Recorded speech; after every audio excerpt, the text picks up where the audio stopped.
Hi everyone, this is Morgan White, and this is going to be my blog number 2. I decided to do it in just a video because I think that's a little more interesting sometimes than just typing and having people read it. So this blog is all about strengths and weaknesses. So I'll talk about my strengths first. So I am actually a fairly new nurse. I graduated in 2014 with my bachelor's degree from UC, and I did the co-op program through UC as well.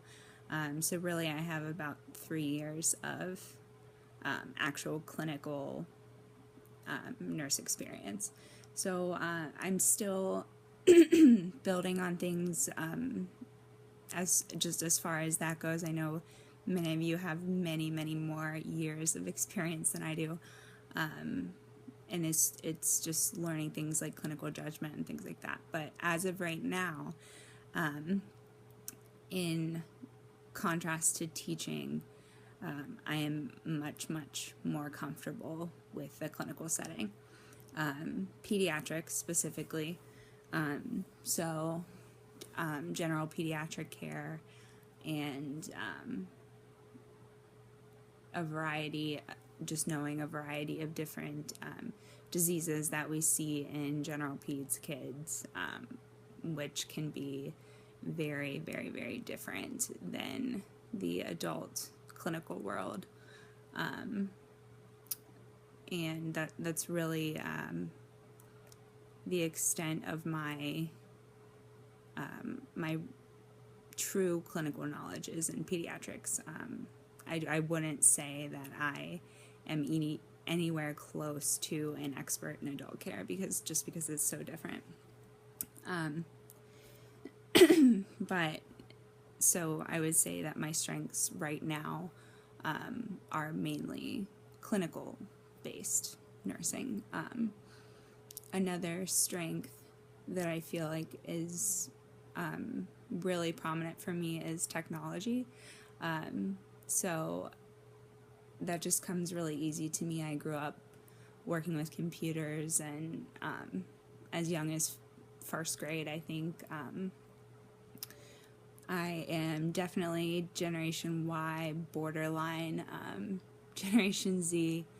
I was born in 1991, so I'm 25. I am old enough to be a nurse, which just last night I had someone ask me if I was 18. I'm not 18. But I am very competent in technology, and I think that is something, especially in adult education, that can be challenging when you have, as Billings and Halstead in the book, it talks about baby boomers and baby busters, and just how different those generations are from people in my generation who grew up using computers from 6 years old. So that would definitely be one of my bigger strengths. So as far as weaknesses, I other than clinical precepting and patient education and family education, I don't have any formal education experience at all. I've never been a teaching assistant or anything like that where I've been in a classroom setting. So that is huge for me, and I'm hoping to prepare myself for that through this certificate. Like I said before, all my experience is clinical. So as far as education, I do have some experience, explaining certain processes to a wide range of ages. So, anywhere from kids 2 or 3 years old to their parents. But that's really as far as that goes. another thing that I'm learning about is different learning styles and how to cater to everyone's different learning abilities. What I've found through the resources that Dr. Kroger Jarvis provided were that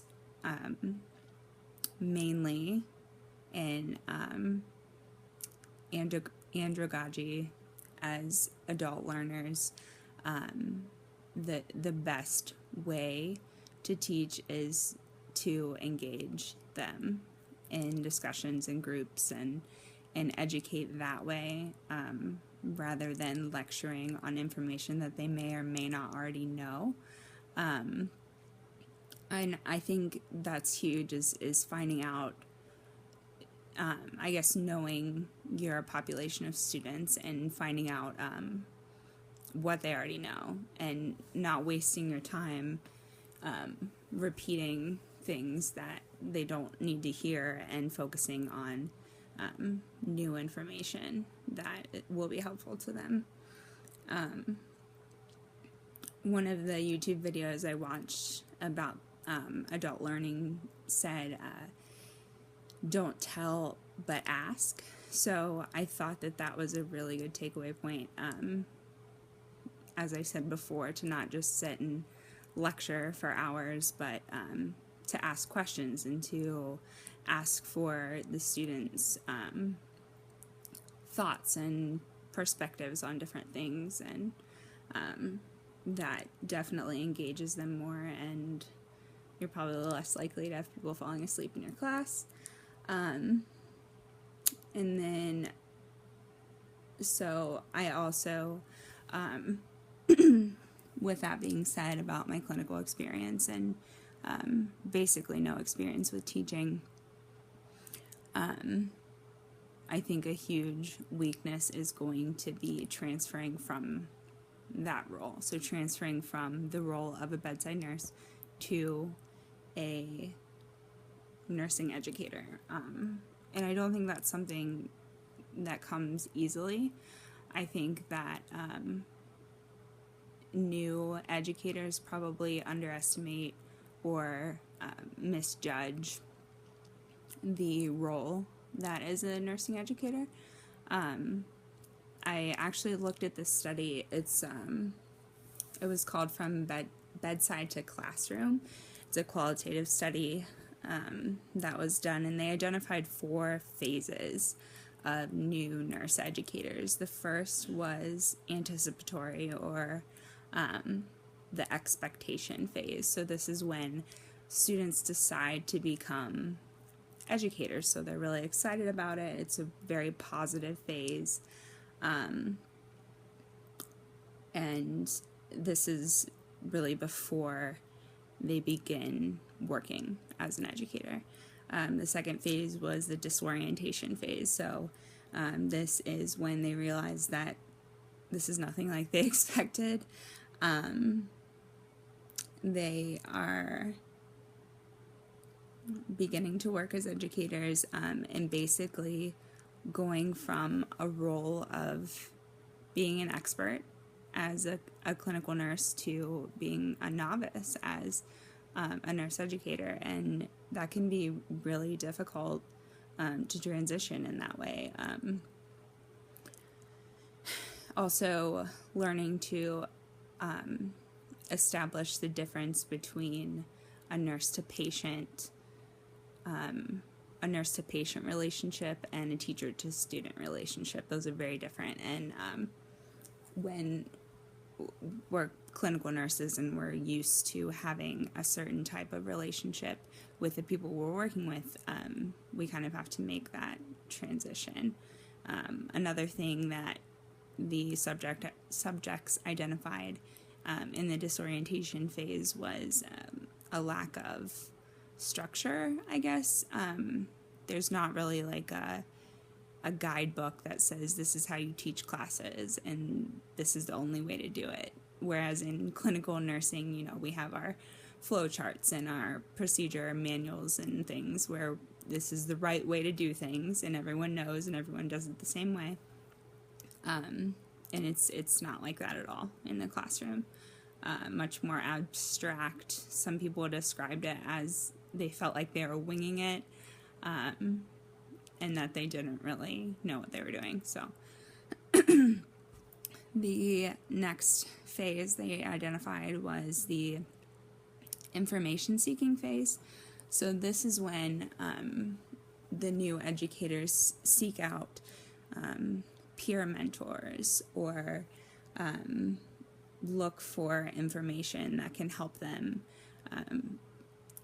be, improve in their strategies for education. Let's see. I think it's a lot about